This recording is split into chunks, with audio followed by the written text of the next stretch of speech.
Okay, well, 8 students are competing for 3 scholarships. The first student selected will win 10,000, the next will win 5, and the third will win 1,000. Those, you get someone giving you money that has the word thousand attached to it. The difference is going to be a pretty big deal. So the order matters. The first person selected. I don't think it's a random competition, but still, there's 8 people wanting the scholarships, but only 3 available. I would say there's 2 different ways you can look at this. Either it's a decision chart, but it can also be called a formula. And what formula are we talking about? Well, the formula in this case would be a permutation, because order matters, and you have 8 spots, but only 3 people are going to win, okay, or receive scholarships. So that's an 8 factorial over 5 factorial, and that's it. With a permutation, you don't include the also 3. So that just means it's 8 times 7 times 6 times 5 factorial. The 5 factorial cancels. So it's just this. You multiply those together, you get 336. However, if you approach it as if it were a decision chart, that's okay. A decision chart and a permutation are interchangeable. Okay? Because basically you can say, well, 8 people could get that 10,000. Okay? If we haven't started narrowing down the competition yet. And then there's 7 people left that they're not going to win both, regardless of how deserving they are. They get 1 scholarship and that's it. And so then times 6. So you look at that and that, you end up at basically the same thing. You look at number 6.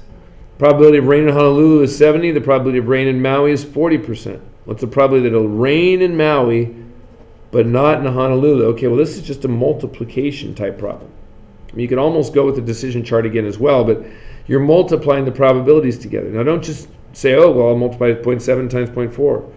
Oh, the word's not's there? Well, then I'll just multiply 0.3 times 0.6. Don't automatically do anything. That's why we have this second part of the sentence here, so that you can see exactly what it is you want to multiply. Rain in Maui is given. That's a 0.4. But not in Honolulu, that's not given. We got to figure that out. And if 70% chance of rain, then that means there is 30% chance of not rain. Multiply those together, you get the 0.12. Or you can call it 12% for that matter. All right. Deli combo meal consists of 6 main dishes, 4 side dishes, 3 desserts, 10 drink options. So combo meal is 1 item per category. Okay, 6 main dishes. 4 sides. We saw a problem like this in homework earlier where we were a vegetarian or whatever, and it limited us on our main dishes, or we didn't like corn, so it limited us on other things. There's no limitations here. So you just plop them in there and multiply. You do that, you get a 720. That's, by the way, a decision chart. And then lastly, our by default, this is the only tree diagram we have among them.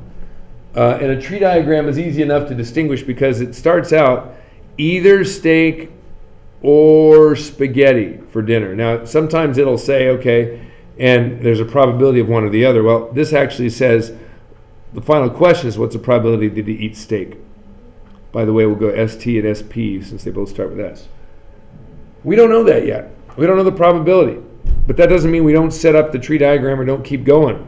The next sentence says if he eats steak, there is a 20% chance that he'll get indigestion. So he may or may not get indigestion. Indigestion versus indigestion not, the little prime there. 20%, we have to come up with the 80%, but that's easy enough to do, hopefully.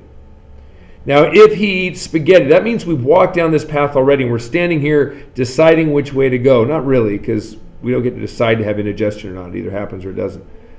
But if he's standing here and the question is, does he get indigestion or not? Well, that all depends. It's more likely if he eats spaghetti, because it says here that he's got a 70% chance of getting indigestion with the spaghetti path. And then over here it's a 0.3. Excuse the interruption. This is just a reminder that you're to hold the students until 12:28 in class to do the survey. Okay. So that's exciting, because that means we can keep going here. So the next sentence sometimes confuses people, but you have to read the whole picture. If the probability that he eats spaghetti and gets indigestion. The last one says if he eats spaghetti, if we already are here, the chance he gets indigestion is 70%. But if the probability that he the probability that he eats spaghetti, and then this. If he goes down both paths, well, the result of that is 0.42.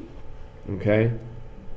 Now that means that it's not just this is the 0.42, but the two of them together. The word and means you're multiplying. So this times this is equal to that. So that gives us the information we need to come up with that. What times 0.7 is 0.42? That's a 0.6, which means over here this is a 0.4.